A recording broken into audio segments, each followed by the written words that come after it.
Ladies and gentlemen, here is the Manny Harmon Orchestra under the direction of John Sitar.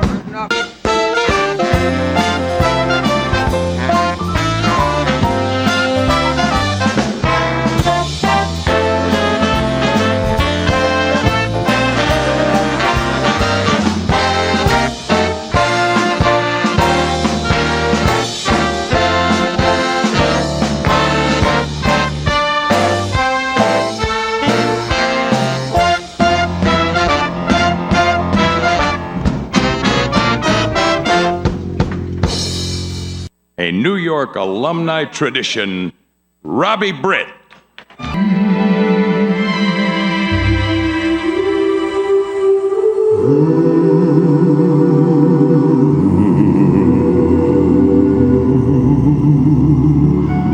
Oh, beautiful. For heroes proved in liberating strife, who more than self their country loved, and mercy more than life. America, I love you, America. May God thy gold refine, till all success be nobleness, and every gain divine.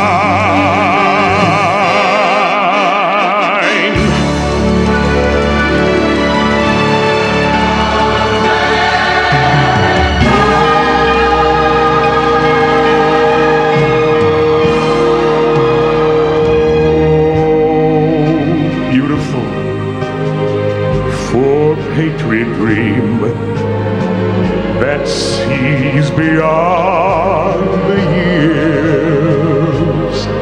Thine alabaster cities gleam, undimmed by human tears.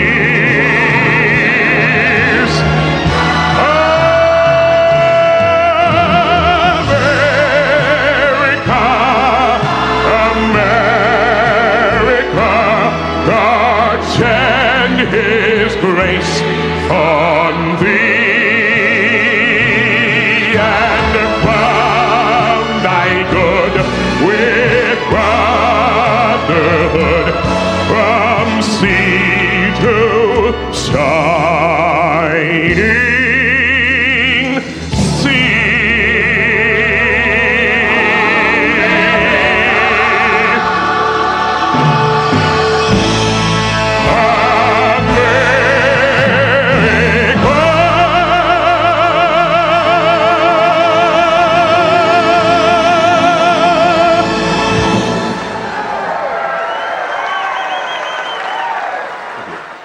Thank you very much.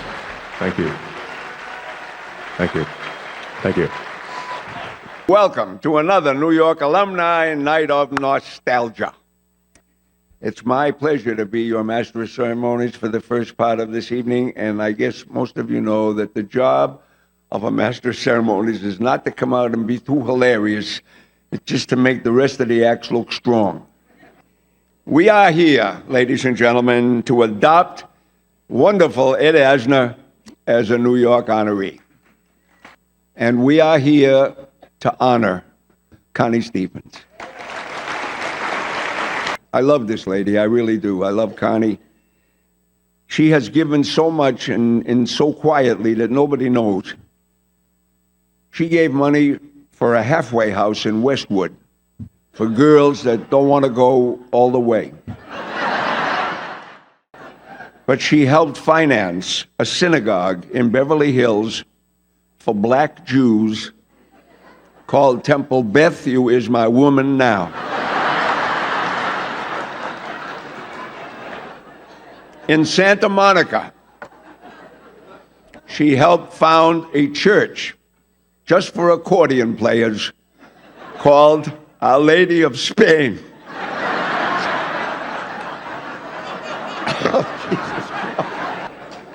in West Hollywood. She helped create a church, a gay church, called Our Lady of Perpetual Ointment. I'm sure you know the difference between a gay church and a real church. In a gay church, every other person is kneeling.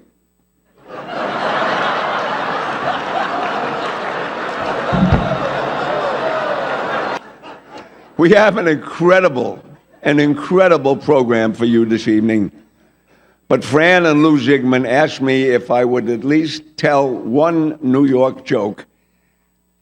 I don't know a New York joke, except that, well, it's not a joke, but recently a man was hit by a car in New York, smashed against a building, off a truck, back onto the sidewalk. He was 99% gone. And a big crowd gathered, as does happen in New York, and people were screaming, "Get a priest, get a priest, find a priest." And finally, a little old man walked out of the crowd, and he said, "Listen, I'm not a priest. And to tell you the truth, I'm not even Catholic.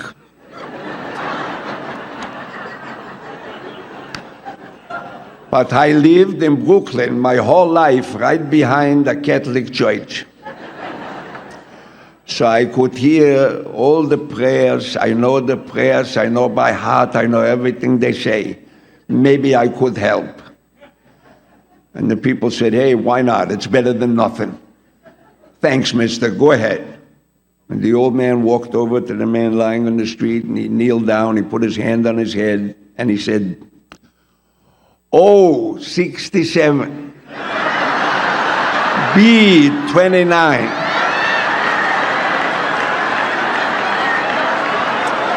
That's my joke. Thank you. Thank you very much. Ladies and gentlemen, it's my pleasure now to introduce a man whose credits are endless. He's an actor, writer, director, producer, and everything he does so well. Please welcome Garry Marshall.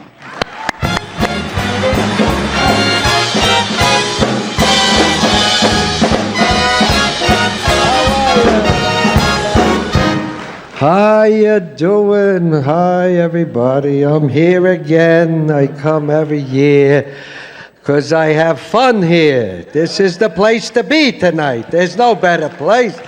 Everybody's here. You know, we always talk about growing up in New York and this and that, but it was a different world. And then we were taking a survey. The girls had bicycles with no bar, and the boys had a bar. Right? I never understood that. We asked around. We used to chase Catholic girls around because we heard in their patent leather shoes, you could see the reflection up their dress. Right? You were one of them, Connie. Follow guys walking like this, looking at patent leather shoes. This was our life. But they had a lot of things. Then there was that thing, we didn't know what it was, but they would say, "Well, let's go out and make out or something." They say, "I can't. I have a dot." They used to call it a dot in my neighborhood. When it was that time of the month, they said, "It's a dot." Did you have that expression? No. What did you call it? Your friend was here? No, we had that. That was a big one in Brooklyn.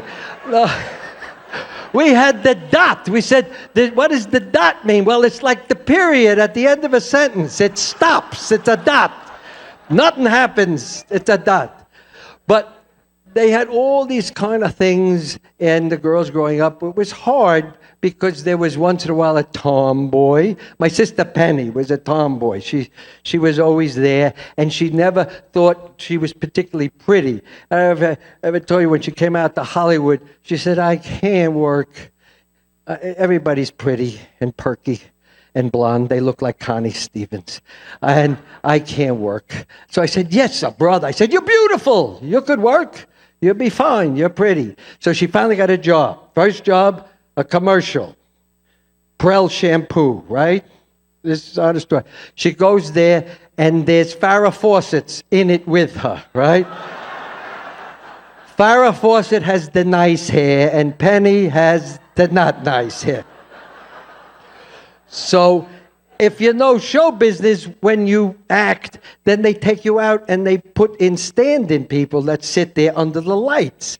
So, like on Happy Days, or the stand-ins would have a card around their neck that would say Fonzie, or a card that say Potsy, but it's a commercial. They don't have names. So the two stand-ins come in, sit down, and they put a card around one girl that says, beautiful girl. And the other card says, homely girl. So that was where Penny was sitting, but Farrah Fawcett, this is her first job, mind you. Farrah Fawcett, a very sensitive girl, said, oh, that's not nice, and went over and crossed out homely and wrote plain. That was Penny's introduction into show business. And I think one of my proudest things is when we were growing up, we lived on the concourse already, fancy, but we were by Marshall under the L, wasn't so fancy. So we didn't have Disneyland, but we had our own Disneyland. We had places to go. They were called the roof, the sidewalk, right? The gutter, the empty lot. There were no e-tickets on this, but we went. We went from the roof to the lot, the sidewalk to the gutter, and we had one other great place called the cellar. In the cellar, you all had a cellar. In our cellar, in our building, my mother taught dancing. And everybody went to the cellar, and I still meet people at this event who said, I took dancing lessons from your mother, and my mother took, or whatever. My mother taught for over 40 years in that cellar. One of my proudest things is that I graduated from Northwestern University in Chicago, and we built an entire dance center in honor of my mother. It's called the Marjorie Ward Marshall Dance Center. And the main recital hall is this big hall, and it has in gold letters, it says The Cellar. It's named after in gold. Now, my mother's up there someplace saying it's very nice, but all my friends are in New York. Why'd you put it in Chicago? So if you'll do me a favor, if you're ever in Chicago, go to Northwestern, look at my mother's cellar, and say it's nice. Thank you very much. Good to see you all. Garry Marshall. Hey. Good, Garry. Garry Marshall. It's my pleasure next to introduce a very, very talented man. I've had the pleasure of working with Scott many times, and he never, ever fails to amaze me with his ability. He's extremely talented. He was in the West Coast version of Catskills on Broadway. He does multitudes of dates all over, and you're going to be amazed. Please welcome Scott Record.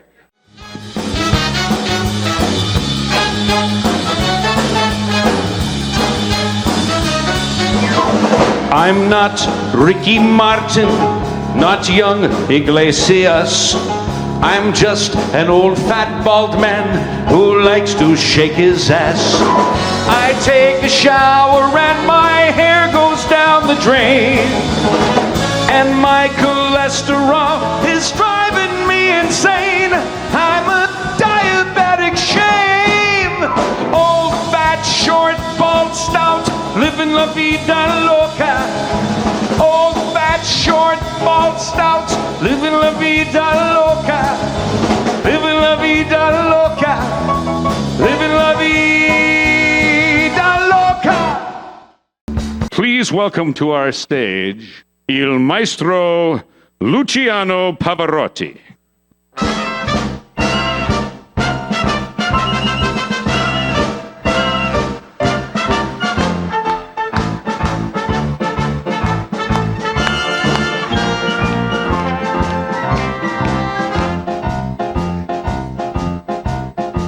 Spaghetti, fettuccini, tortellini, I baccalà.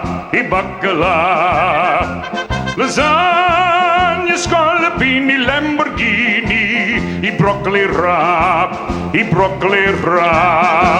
Braciole, I pepperoncini, Harry Mancini, I calamat. Benito Mussolini, Harry Houdini, es costumat. e mangia, e Pinocchio, mangia, Joe DiMaggio, Graziola, Gorgonzola, Ziti, Yogi Berra, tu, Gina, Lola, Brigida, arrivederci.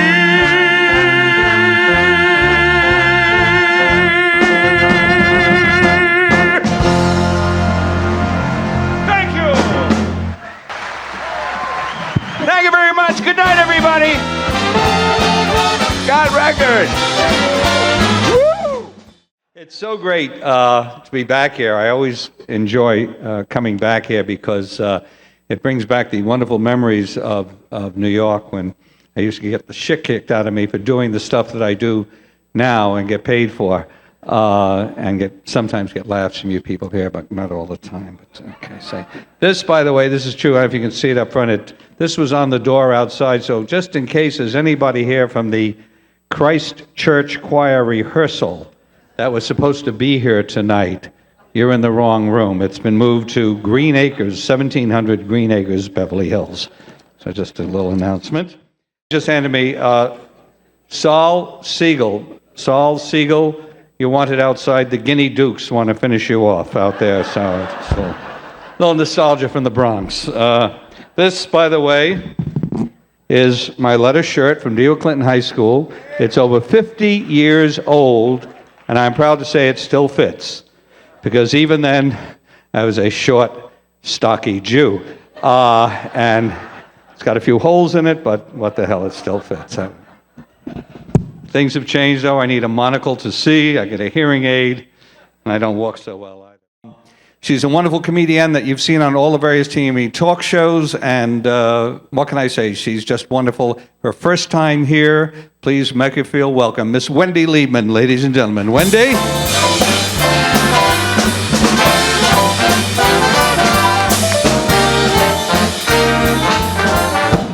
Look at you. How about it for all of you here tonight? That's it?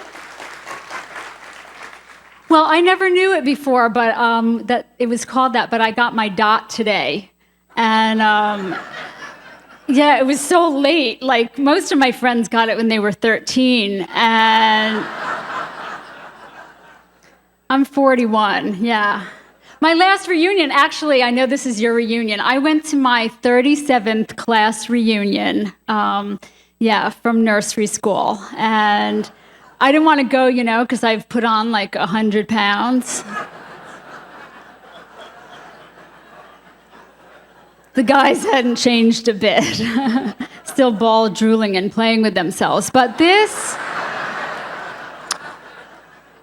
I'm so honored to be here for Connie Stevens tonight and for Ed Asner. This is a dream come true for me. I didn't know what to wear, obviously. I never know what to wear. I got an obscene phone call this morning. The guy's like, "What are you wearing? What are you wearing?" I said, "I can't decide."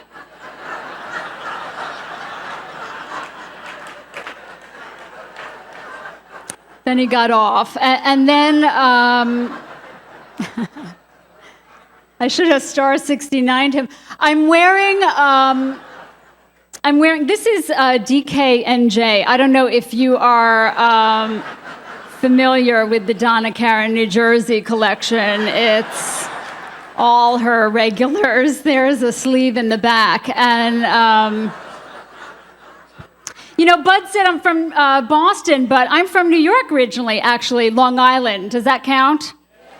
Long Island? Roslyn, 110 Crescent Lane. And people hear that I'm from Roslyn, they think I'm a Jap, but we never had enough money. Like, I don't come from money, I come from coupons. Like, we always had hand-me-downs and secondhand smoke, and I never got...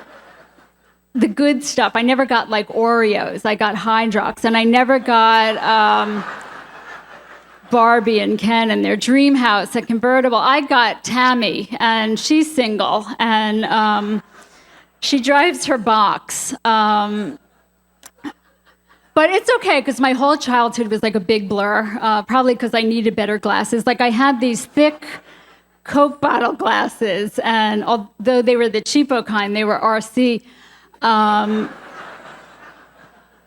Cola. My parents actually still live in New York, and I live here now, but we're very close genetically. Like I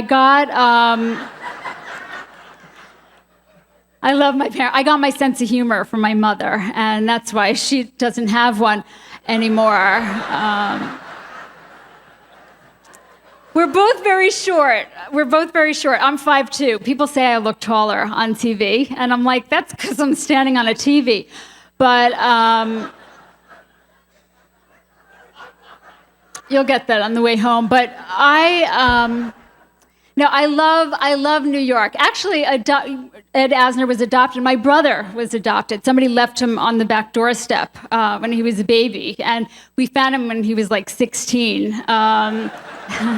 because we didn't use that door.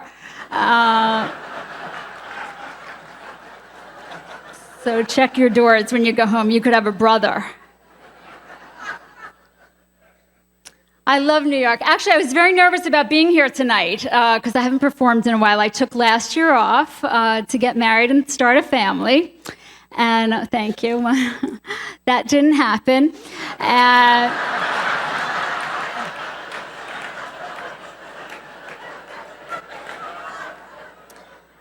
I did meet a wonderful guy who has a 5-year-old mentality, and he's very... He's a wonderful guy. He actually went to Beverly Hills High. Yeah, his name is Jeff, and he's wonderful. And he has 2 little boys from a previous poker game. And we were, they're so cute. They're 7 and 11, and they haven't yet started saying to me things like, I don't have to listen to you. You're not my mother. You know, like Jeff says to me. But... we met online, at the supermarket, and we got, he was checking me out, and it was a very, scanning me, and it was so romantic when he proposed. Okay, he turned off the TV. Well, he muted it, and that, during the commercial, but the point is, I'm engaged, and it's kind of like being in escrow. Like I've never,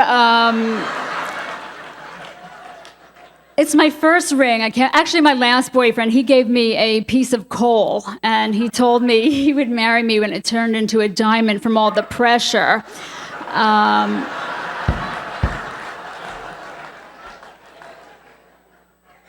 I don't know if I can wear white to my wedding, because I've always been such a sloppy eater, but, we're getting married April 12th. Yeah, I know. We can't decide on the year, but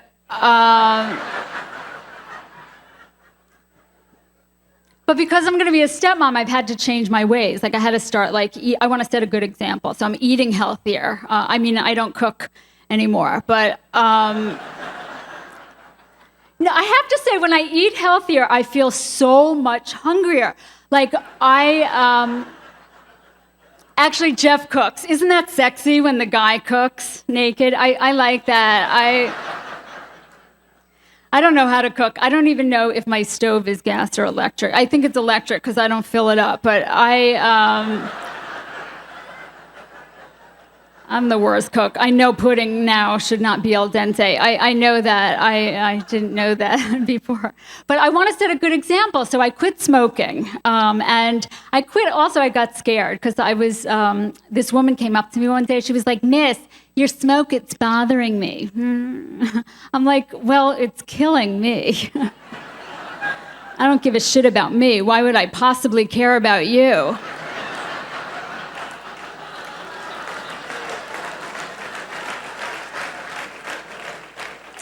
My stepkids, they know I'm from New York, though. You know how they know? Because I say coffee. I say coffee. I drink a lot of coffee. Don't they charge too much at Starbucks? Come on. I was getting like a regular coffee, not even a latte or anything, nothing macarena, nothing like that. And the guy goes, that'll be $2.60. I'm like, keep the coffee, because that just woke me up.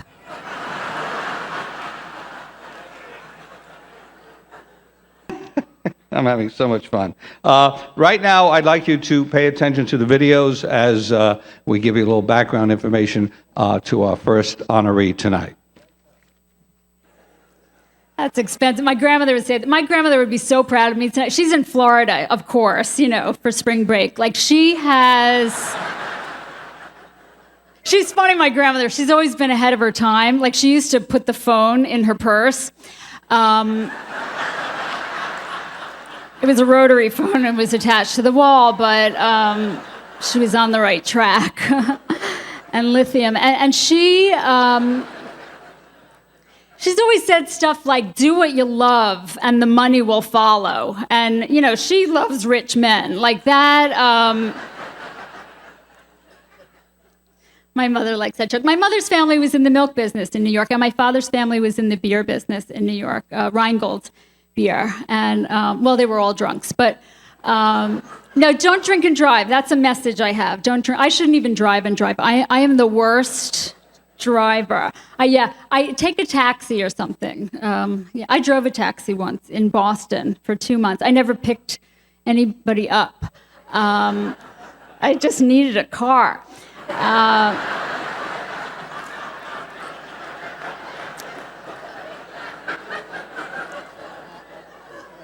And a place to live. But I got... But everything's so expensive. Are movies expensive? Yeah, when you forget to return them. I have... the worst expensive, though, and God bless you, I hope you're all healthy. The worst expensive is healthcare in this country. My HMO, they are so outrageous. They charge me for a self-breast exam, and it's a flat fee. But I have... Thank you very much. God bless you for listening. Take care, New Yorkers. Thank you, Connie and Ed.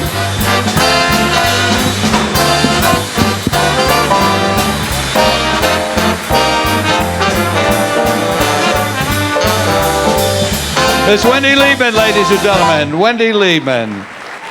Wonderful. And now, ladies and gentlemen, indeed, this is one of the reasons I love this business so much, because right now I get to introduce Mr. Red Buttons.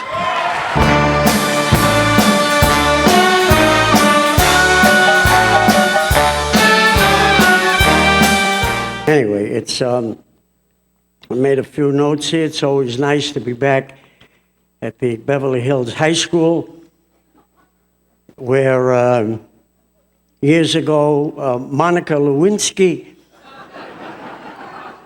was inspected for a weapon of mass destruction.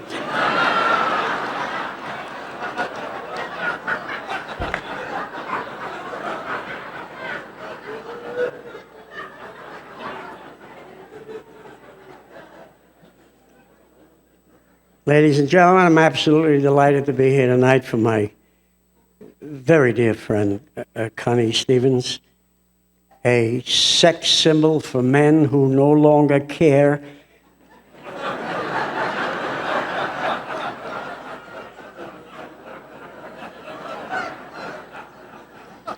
Connie is Italian and a woman with guts. She starts her own car.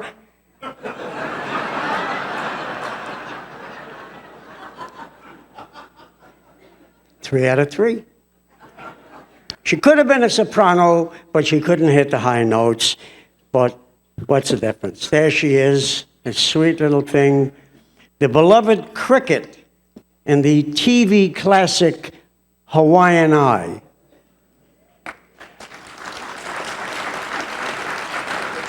Connie once told Don Ho, yes, you have tiny bubbles, but size doesn't matter.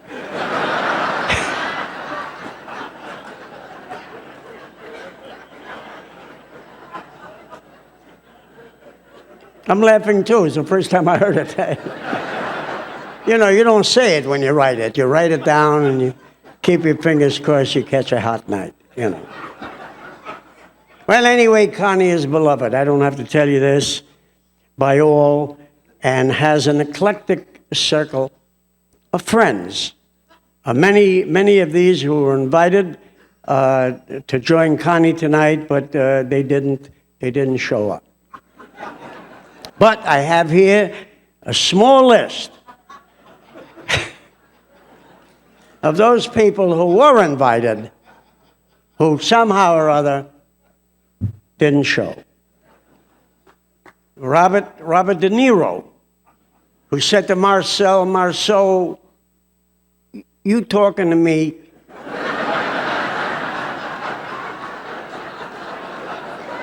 You talking to me? You talking to me? Me you talking to? Not here tonight.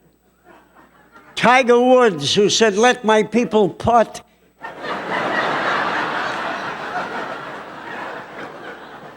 Nowhere to be found.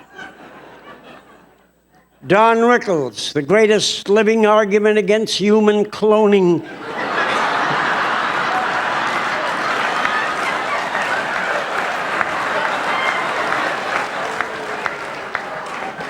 I'm a hit. Bill Gates' father, who said to Bill, when I go, you don't get a dime. Not here, Connie. Not here. Did not show. Michael Ovitz, who is recovering from a vicious gay mafia drive-by slapping. Couldn't make it. Bandaged up, he's home. Salech Hazed 11, I don't know what language that is, but last time I was up on a stage, I opened the Torah.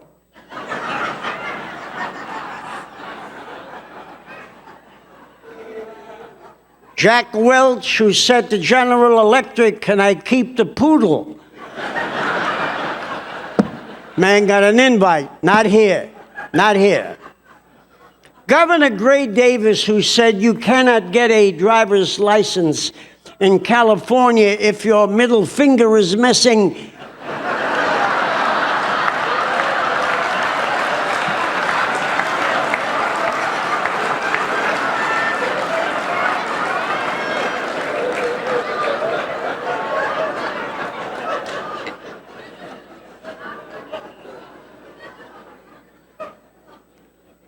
Larry King of my big fat Greek, Irish, Italian, Jewish, Chinese, German, French weddings was supposed to be here. Not here.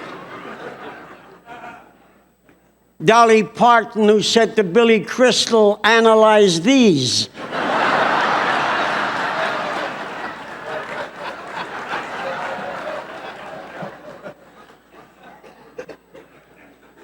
Al Gore, who said when he learned there are two winners for the title of Miss North Carolina, they can do that?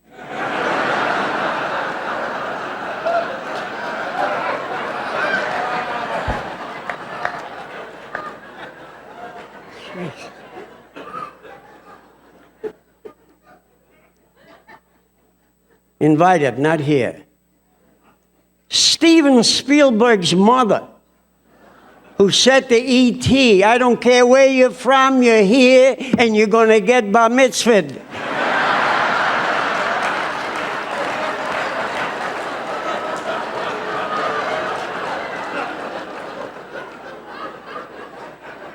It's not here.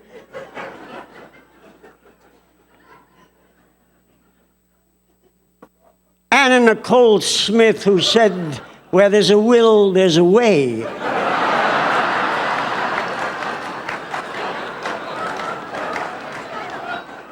Not here. RuPaul, who said to John Edward, I already crossed over. Smart joke. Oliver Stone, who believes Pee Wee Herman did not act alone.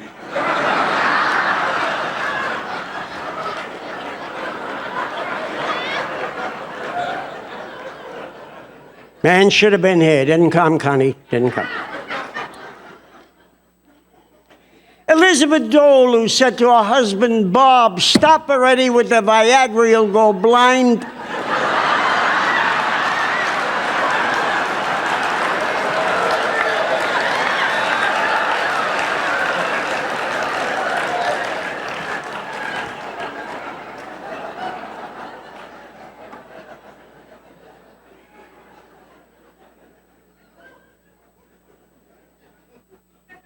Jesse Jackson, who said, "Keep hope alive. It's too late for Crosby."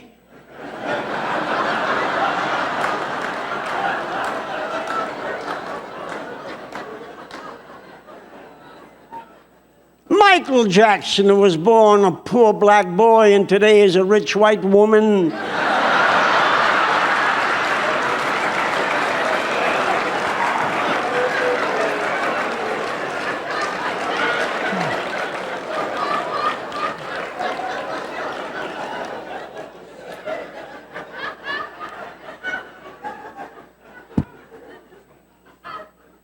Dr.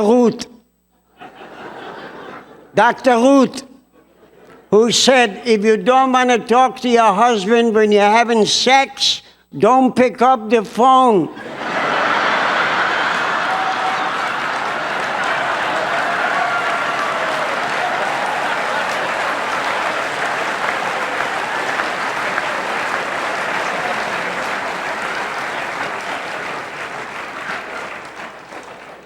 Didn't show up.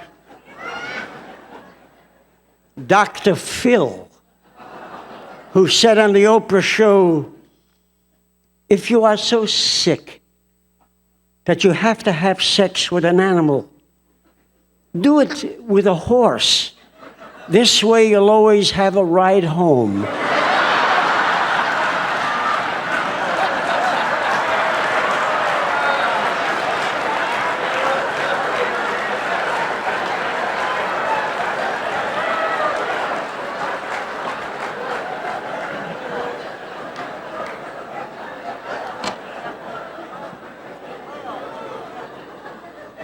Connie, my darling, nothing lasts forever. You don't believe me? Ask the New York Yankees.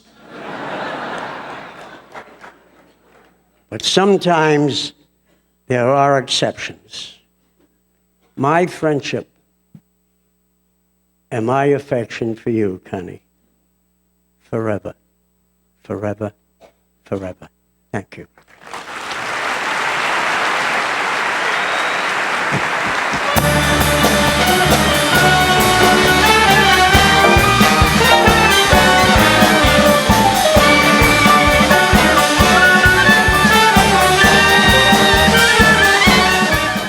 Is a gentleman, this gives me such a thrill to introduce him. He has flown out all the way from New York City. He's from Connie's old neighborhood and went to Grover Cleveland High School in Queens because it was closer to Brooklyn, wherever. It's a long story, but all the way from New York City, Mr. Julius La Rosa.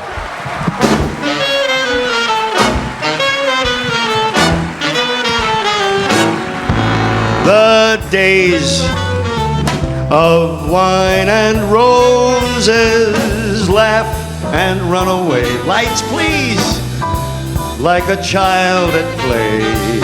House lights, the meadowland, toward a closing door. A door marked nevermore, that wasn't there before.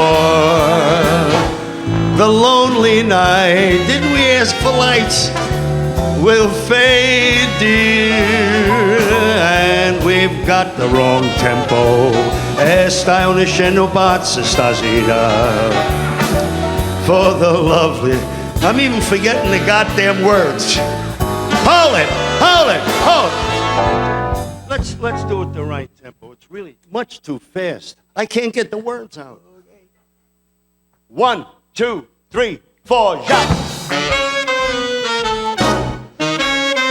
Where are you? Concetta, where are you? The days of wine and roses, laugh and they run away.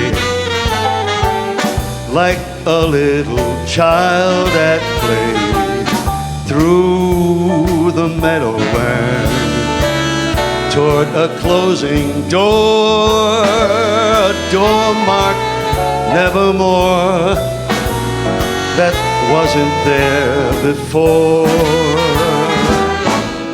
The lonely night, discloses just a passing breeze, but it's filled with memories of the golden smile that introduced me to the days of wine, roses and you. Here we go now. The lonely night, the night discloses a passing breeze that's filled with memories of the golden smile that introduced me to the days of wine and roses and you. The days of wine and roses and you and you and you.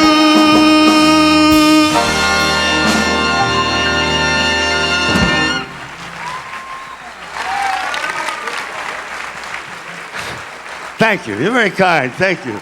We can do it.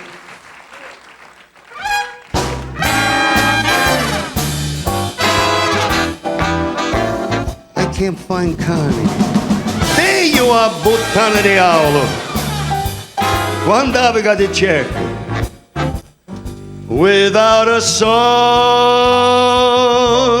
my day would never end.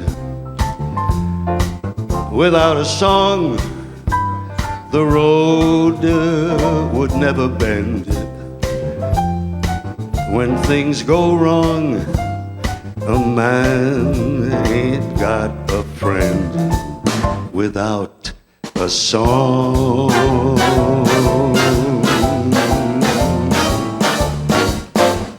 That field of corn would never see a plow.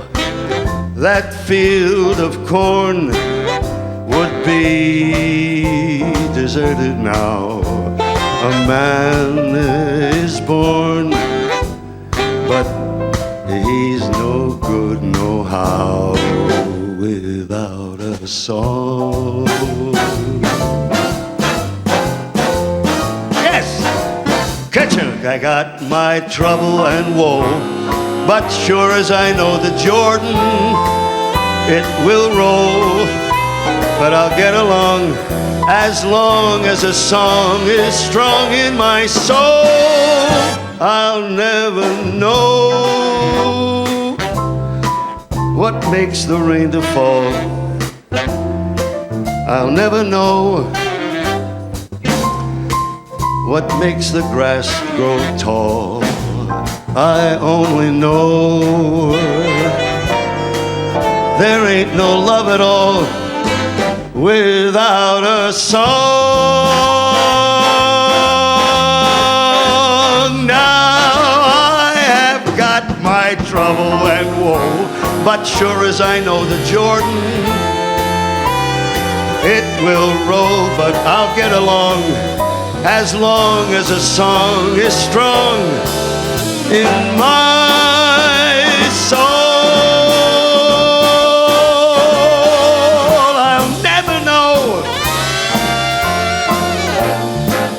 what makes the rain to fall, and I'll never know what makes the grass grow tall, but I know there ain't no love at all without a song. Without a song, I only know there ain't no love at all without a song. My day is long and things go wrong without a song.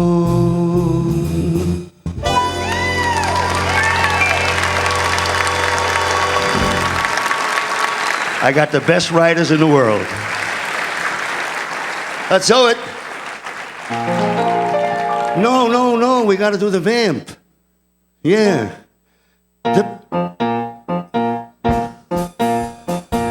A number of people asked if I was going to do a song called E Compare, which I recorded 100 years ago when I was on the Arthur Godfrey shows. Like I say, 100 years ago. By the way, I still get along with him. I now get along with him very well. I don't know what made me think of it now. I got to go to confession now. Oh, jeez. Anyway, rather than do that, I thought it would be very, very appropriate for me this evening to have a friend of mine write a parody to those old Sicilian words.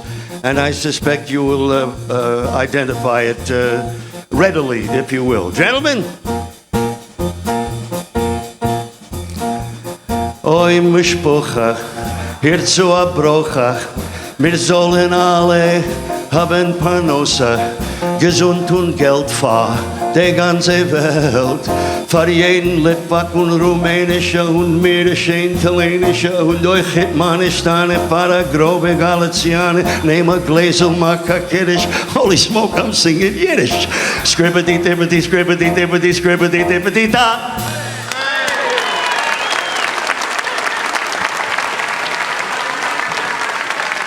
It's a lot of fun to sing, too. You're nobody till somebody loves you. You're nobody until somebody cares. You may be king, you may possess the world and all its gold, but gold won't bring us happiness. As we grow older, the world is the same, we'll never change it. As sure as the stars shine above, you're nobody until somebody loves you. So, find yourself somebody to love. You're nobody until somebody loves you. You're nobody until somebody cares. You may be king and you may possess the world and all of its gold, but gold won't bring us happiness as we grow. The world is the same. We'll never change it. You can be sure as the stars that shine above. You're nobody until somebody loves you. So find yourself somebody to love, yes. Find yourself somebody to love.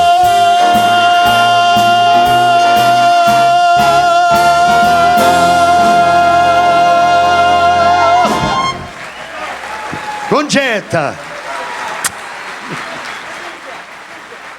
Mr. Julius La Rosa! God bless you. Thank you, Julius. Julius La Rosa. Ladies and gentlemen, Mr. Ed Asner. Not yet. To induct Ed Asner, it's my pleasure to welcome Emmy Award-winning actor, Mr. Fivish Finkel. Fivish. Tonight, you have brought 2,000 people here who respect your opinions as well as your colleagues who have the highest respect. Therefore, Mr. Asner, I am thrilled, excited, and honored to make you an adoptee of the New York Alumni. He's upstaging me. So due to the powers vested in me, given to me by the New York Alumni, I, Fivish Finkel, make it official. And it's a pleasure to announce that Mr. Asner, now and forever. Why is this night different from all the other nights? Now and forever, a member, and we're honored to have him as a member forever of the New York Alumni, Ed Asner. God bless you. Oh, what a joy. This is a joy. Thank you. Now it's yours. Thank you, Mr. Pro.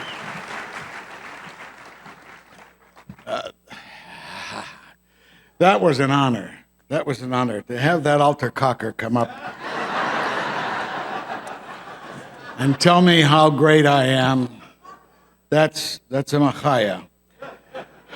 I can't thank you enough for being willing to take this bad-hipped 70-some-year-old man and adopt him. You are the Humane Society of Los Angeles.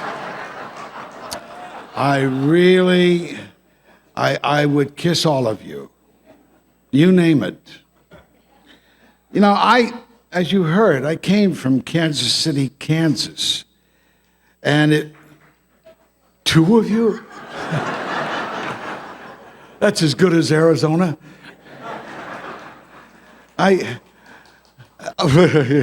Always in again for the act, greedy.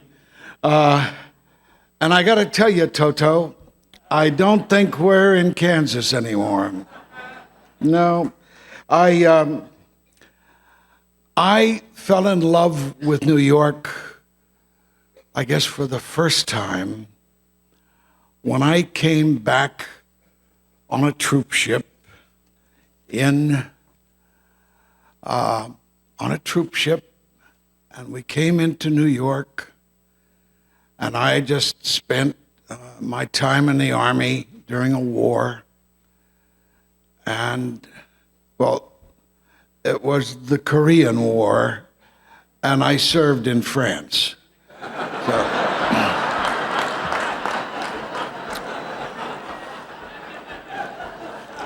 But, you know, I do have to tell you that coming into New York, I don't care where I was, and seeing that lady, nobody should ever get to New York, and you got to see that lady coming across from the other side. That lady was so gorgeous to me. I hadn't realized how much I loved America and how much I was going to love New York. It was one of the most effective moments in my life. I have a great deal of reverence for that city. I auditioned for a commercial in Chicago in 1954. It was an industrial commercial for corn. And it was a big money thing for this schlepperdick actor. And I read, and the director said, he was director, producer, writer, and he said, that was a very good reading. But somehow I can't get you rid of your New York O. And I said, oh. So I didn't get the job. Shortly after that, I let my New York O pull me to New York, and I fell into heaven. I had a friend who had an apartment, and he said he'd share it with me. So we paid $75 a month rent control.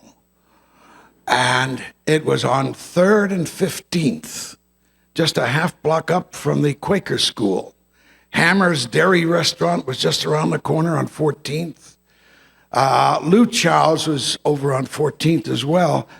But I always liked the Red Star Inn in Chicago better. I'm sorry.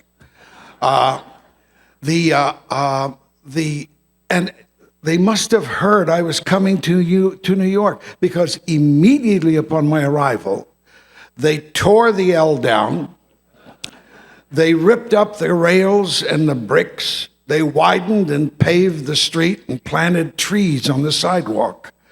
And of course it became La Avenue beautiful. It was also, I always liked the East Side better because I always felt I saw more sky there. And besides, where I lived, I was very close to S. Klein, where I could get the wardrobe suitable for a gentleman of my means. 6 months after I got there, I got a job. Fantastic. It was in Threepenny Opera.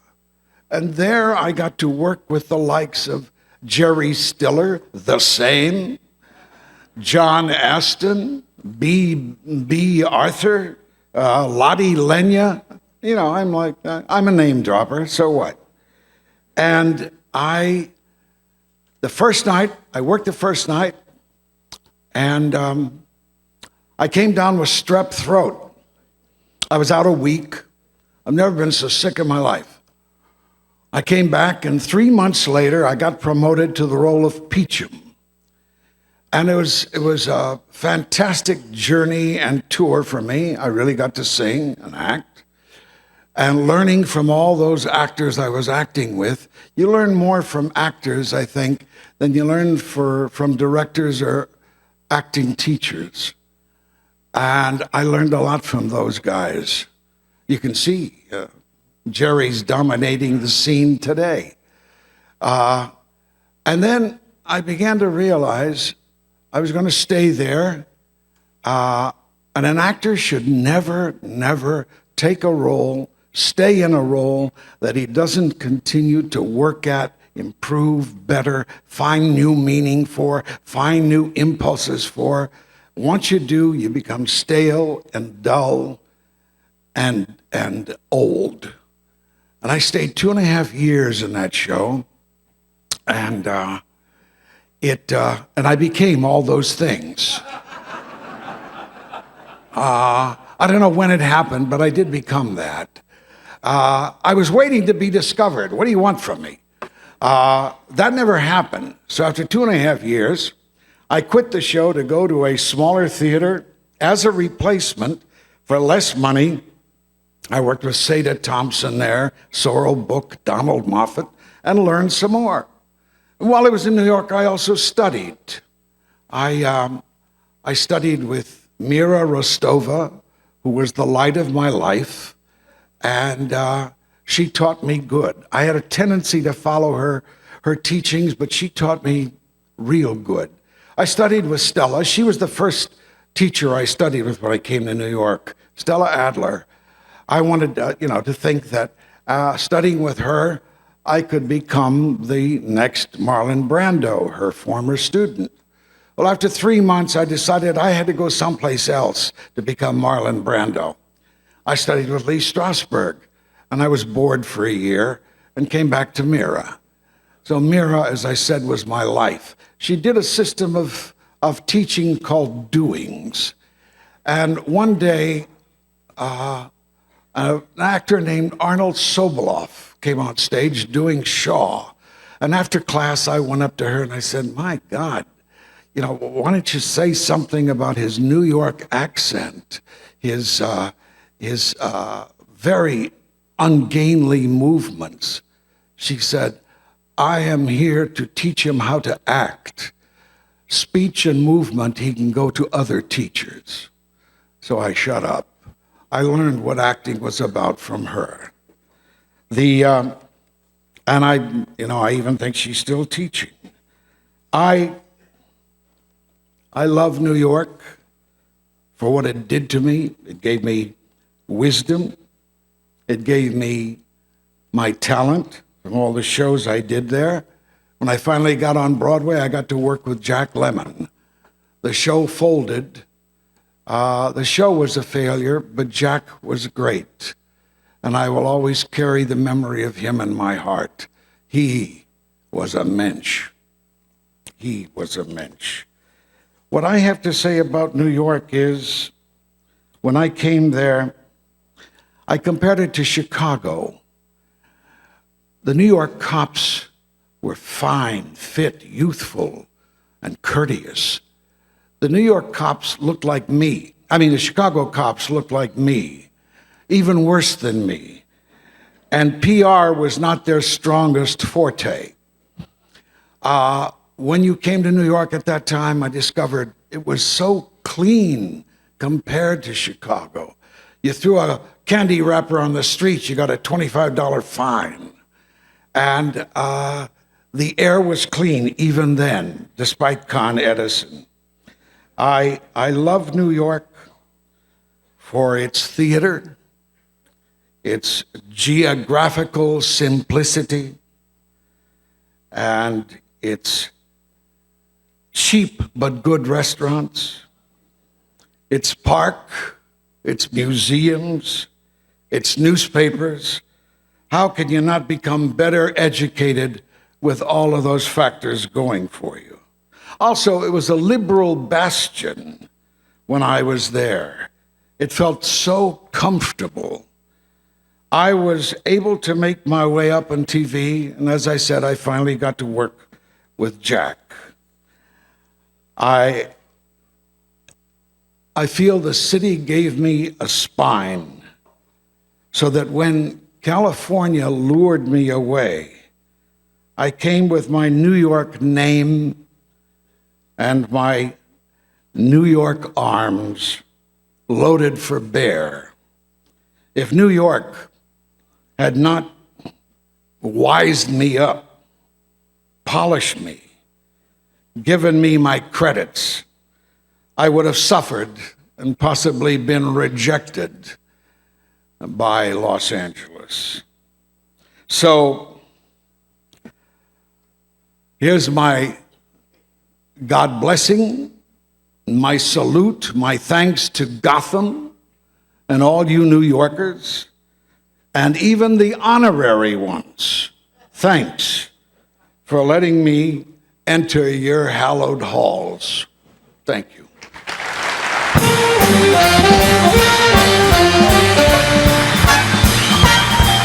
Ed Asner, ladies and gentlemen, Mr. Ed Asner. Take a well-deserved break, and the show will continue in about 10 minutes. Thank you.